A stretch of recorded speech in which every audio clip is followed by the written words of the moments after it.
వరకు కసరత్తు స్పీడప్ అయింది. ఏప్రిల్ లోపు ఎన్నికలకు వెళ్తారని అప్డేట్స్ వస్తున్న వేళ ఏపీ సర్కార్ కీలక నిర్ణయం తీసుకుంది. లోకల్ బాడీస్లో బీసీ రిజర్వేషన్లని 34% పెంచాలని డిసైడ్ అయింది. ఈ క్రమంలో సెన్సేషనల్ డెసిషన్ తీసుకుంది కూటమి ప్రభుత్వం.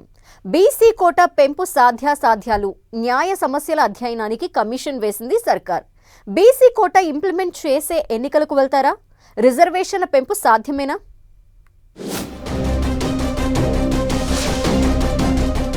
మరో కీలక హామీ అమలు దిశగా చంద్రబాబు కీలక నిర్ణయం. లోకల్ బాడీస్ లో బీసీలకు 34% రిజర్వేషన్లపై కసరత్తు. బీసీ కోటా అధ్యయనానికి డెడికేటెడ్ కమిషన్ ఏర్పాటు. బీసీ రిజర్వేషన్లు పెంచాకే స్థానిక ఎన్నికలకు వెళ్తారా? ఏపీలోనూ స్థానిక పోరు ఊరిస్తోంది. జూన్లోగా లోకల్ బాడీస్ అన్నింటికీ ఎన్నికలు పూర్తి చేయాలని భావిస్తోంది కూటమి సర్కార్. ఇంతలోనే బీసీ రిజర్వేషన్ల పెంపు కోసం కీలక నిర్ణయం తీసుకుంది.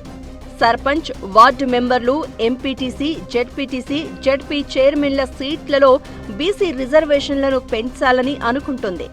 బీసీలకు రాజకీయంగా మేలు చేసే ఉద్దేశంతో ఏకంగా 34% రిజర్వేషన్లు అమలు చేసేలా కూటమి ప్రభుత్వం చర్యలు స్టార్ట్ చేసింది. స్థానిక సంస్థల్లో బీసీలకు 34% రిజర్వేషన్ల కోసం మాజీ ఐఏఎస్ అధికారి రాజీవ్ రంజన్ మిశ్రా నేతృత్వంలో ఏకసభ్య డెడికేటెడ్ కమిషన్ను నియమించింది సర్కార్. ఈ కమిషన్ పూర్తిగా అధ్యయనం చేసి తన నివేదికను ప్రభుత్వానికి ఇస్తుంది. 45 రోజుల్లో నివేదికను ఇవ్వాలని కూడా ఏకసభ్య కమిషన్కు కాల పరిమితి విధించింది సర్కార్. కమిషన్ ఇచ్చే రిపోర్టును బేస్ చేసుకుని బీసీ రిజర్వేషన్ల పెంపు కోసం ప్రభుత్వం డెసిషన్ తీసుకోనుంది. వైసీపీ ప్రభుత్వం స్థానిక సంస్థల ఎన్నికల్లో బీసీ రిజర్వేషన్లను 24%కే పరిమితం చేసిందని చెప్తోంది కూటమి సర్కార్. గత సర్కార్ హయాంలో తీసుకున్న నిర్ణయంతో బీసీలు ఎన్నో పదవులు కోల్పోయారని, తమ ప్రభుత్వం చిత్తశుద్ధితో బీసీ కోటా పెంపు కోసం చర్యలు తీసుకుంటుందని చెప్తున్నారు. లోకల్ బాడీస్లో 34% రిజర్వేషన్లు అమలు చేసేందుకు ఎన్నికలలో బీసీలకు ఇచ్చిన హామీని నెరవేర్చడానికి కట్టుబడి ఉన్నామంటున్నారు. టీడీపీ అంటేనే బీసీల పక్షపాతి అని, పదవుల్లో బీసీలకు వాటా కోసం సీఎం చంద్రబాబు ఎన్నో చర్యలు తీసుకుంటున్నారని చెప్తున్నారు. వైసీపీ బీసీల గొంతు కోసేలా 24% వారికి అమలు చేస్తే తాము మరో 10% పెంచి బీసీ రిజర్వేషన్లు ఇంప్లిమెంట్ చేసేలా చర్యలు చేపట్టామంటున్నారు. అత్యధిక శాతం ఉన్న బీసీలకు రాజ్యాధికారంలో కీలక పాత్ర దక్కాలన్నదే చంద్రబాబు ఆలోచన అంటున్నారు. అధికారంలోకి వస్తే స్థానిక సంస్థల ఎన్నికల్లో వెనకబడిన వర్గాలకు 34% రిజర్వేషన్లు అమలు చేస్తామన్న మాట ప్రకారం ఏకసభ్య డెడికేటెడ్ కమిషన్ను నియమించారని చెప్తున్నారు. అయితే బీసీలకు 34% రిజర్వేషన్లు కల్పించాకే స్థానిక ఎన్నికలకు వెళ్లాలని కూటమి ప్రభుత్వం భావిస్తోంది. బీసీలకు ఇచ్చిన మాటలను నిలబెట్టుకుని ఎన్నికలకు వెళ్తే తమకు ఇంకా అడ్వాంటేజ్గా మారుతుందని, బెటర్ రిజల్ట్స్ వస్తాయని ఎక్స్పెక్ట్ చేస్తున్నారు.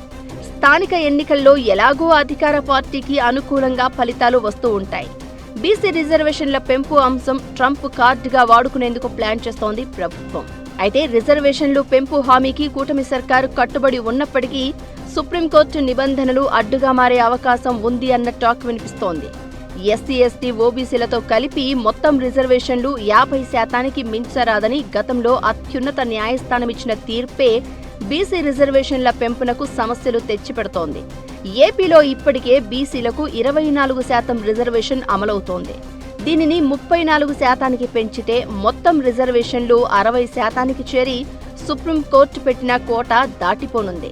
ఇటీవల తెలంగాణ, మహారాష్ట్ర ప్రభుత్వాలు సుప్రీంకోర్టు పెట్టిన పరిమితిని దాటాలి అని ప్రయత్నించినా లీగల్ సమస్యలు వచ్చి కోర్టులోనే ఆగిపోయిన పరిస్థితి. అయితే ఈ సమస్యలన్నింటినీ దృష్టిలో పెట్టుకుని బీసీ రిజర్వేషన్ల పెంపునకు ట్రిపుల్ టెస్ట్ ఫార్ములాను ఫాలో అయ్యే ఆలోచనలో ఉందట కూటమి సర్కార్. అందుకే ముందుగా బీసీల వెనకబాటుతనాన్ని అధ్యయనం చేసేందుకు డెడికేటెడ్ కమిషన్ను ఏర్పాటు చేసిందని అంటున్నారు. ఎలాంటి చట్టపరమైన సమస్యలు రాకుండా సూచనలు ఇవ్వాలని ఇప్పటికే డెడికేటెడ్ కమిషన్కు సూచించింది ప్రభుత్వం. ఒకవేళ కమిషన్ రిపోర్టును బేస్ చేసుకుని జీవోనో, ఆర్డినెన్సో జారీ చేస్తే లీగల్ సమస్యలు వచ్చినా కేంద్రంతో చర్చించి బీసీ కోటా పెంపునకు లైన్ క్లియర్ చేసుకోవాలని భావిస్తున్నారట కూటమి పెద్దలు.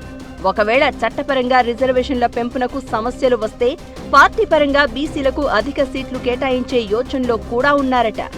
ఏపీలో బీసీ కోటా అమలు సాధ్యమవుతుందో లేదో వేచి చూడాలి మరి.